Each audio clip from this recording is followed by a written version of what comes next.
From a distance, I can see Rafayel standing on the shore taking pictures. I briskly walk up to him. Hearing my footsteps, Rafayel puts down his camera and turns around to face me. You've arrived sooner than I expected. Were you that worried about me?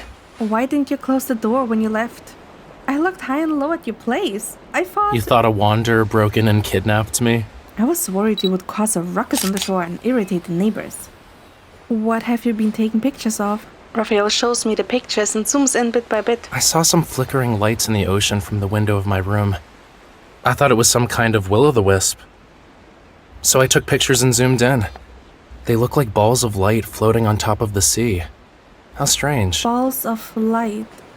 Oh, now I remember. Those are sea lanterns. It's the annual sea lantern night at Whitesand Bay. You have been so busy that you haven't been out for a couple of days now, huh? So absorbed in your art that you haven't even heard about the event. Oh, a false alarm then.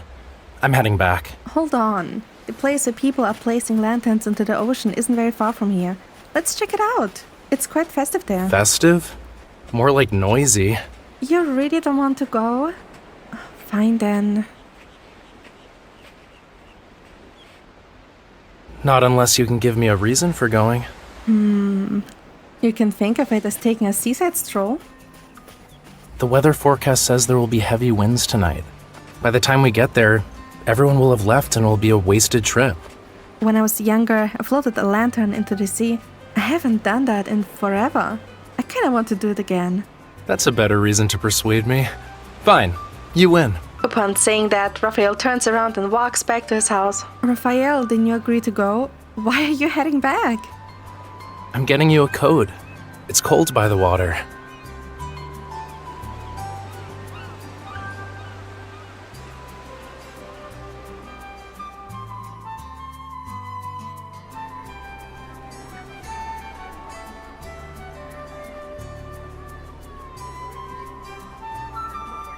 The sand, meticulously shaped and compacted by the gentle caress of the sea, looks just like a soft plush carpet.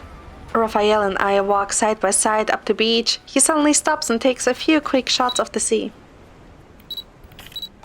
Did you get the moon in there? The setup's pretty good. A shadow devouring the light. There is not much light here. We should probably take pictures later. I walk ahead only to hear a click from behind. Turning around, I see Rafayel taking another picture. Oh, why are you taking pictures of me? It's so dark. Don't waste your time. It's not a waste. I managed to capture the sparkles in your eyes, didn't I? And now that I already have you in my camera, the photo can turn out all black. I don't care.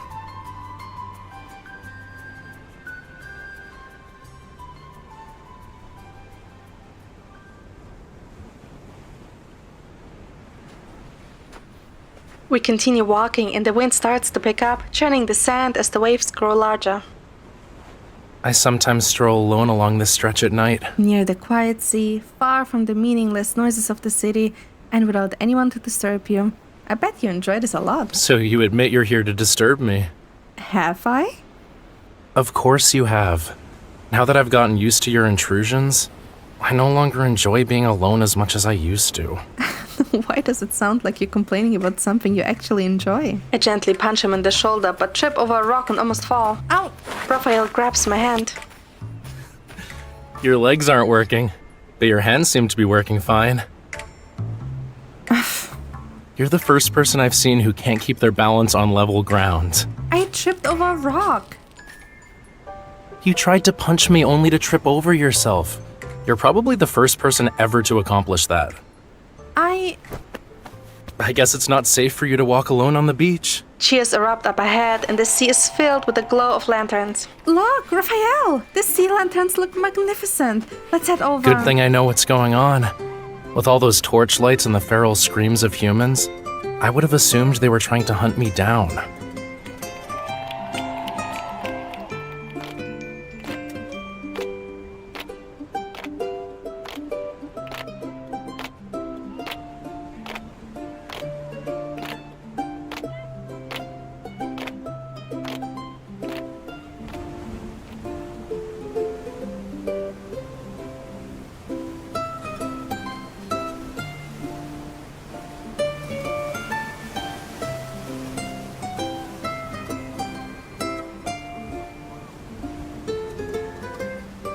We arrive at the place where people float their sea lanterns. The loud voices slowly fade away as we're surrounded by the sound of crashing waves.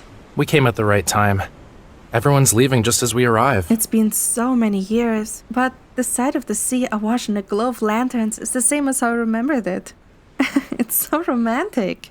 And when the winds pick up and capsize the lanterns, that would be a scene out of a romantic tragedy. Just then, a strong wind started to blow, sending sand flying. You and your big mouth. You just had to say it. I've been holding this for you. Put it on. The wind's very strong. You wear it. I'm good. He takes off the camera hung around his neck and passes it to me. You may not need it, but I can't let sand get into my camera. Protect it for me. Besides, the coat's as big as a tent. There's more than enough room to fit 2 of you. So, why don't you... Fit myself in there? Oh, no. There isn't enough room. Rafayel chuckles and leans in, zipping it up for me. Cover your nose, too. Don't let the sand get in there. I tuck my chin into the collar, a little embarrassed, and squat down as he zips me up. You have bundled me up too tightly. I can't even see what's in front of me.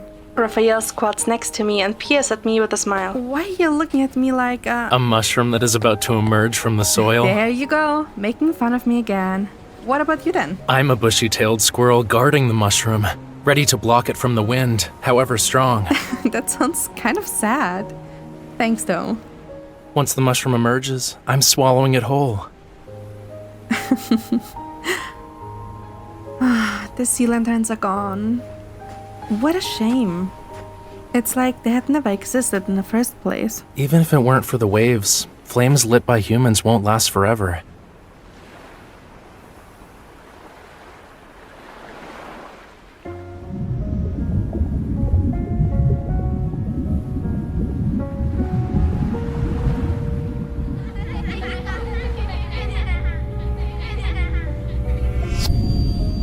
Now I remember. I've seen the sea lanterns before. You have been here? No. But when I was young, sea lanterns drifted over my hometown. I blew them out when I saw them. That sounds like something you would do. Isn't it funny? They know the flames will eventually go out, and yet they light the candles. The flames are just like human lives, short and easily snuffed out. When these lanterns can be blown out so easily, how can humans expect them to keep anyone safe? It's precisely because people are feeling helpless at what's happening in the world that they pin their hopes on traditions like these. Perhaps from your perspective, these are meaningless things that people do, but for some, it may be their last hope. Maybe so, since they aren't aware that for those who have already had tragedy befall them, praying is but a form of self-comfort. But life goes on, and the living has to go on living with hope in their hearts. Rafayel contemplated this for a moment, then turned to me, his eyes sparkling. So that means the sea lanterns aren't completely useless after all. The wind seems to have stopped.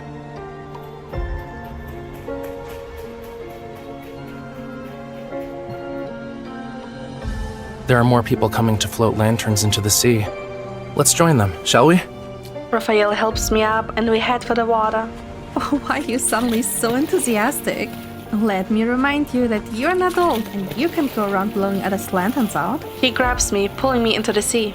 Raphael, what are you doing? Shh! Watch! I'm going to do some magic. Rafayel stretches out his hand and in his palm appears a flame. It slowly becomes a sea lantern as he floats it on the water. You used your own flame. This is your custom-made sea lantern. Let me pray for you. I pray that your hopes will never go out. And I pray that you... Only one wish per sea lantern. Your wish will have to wait till next year. I guess this flame will eventually go out too. My prayers for you will never go out. They will forever float on top of the waves. Because my flames can never be extinguished. That's good to hear. Still, it will eventually float somewhere out of my sight, which is a pity. Look, it's about to be blown away. Raphael suddenly snaps a photo of me. Finally, a not so blurry picture of you. You took a picture of me? Let me see. Oh, it's only my eyes. Because your eyes hold the light of the sea lantern I gifted you.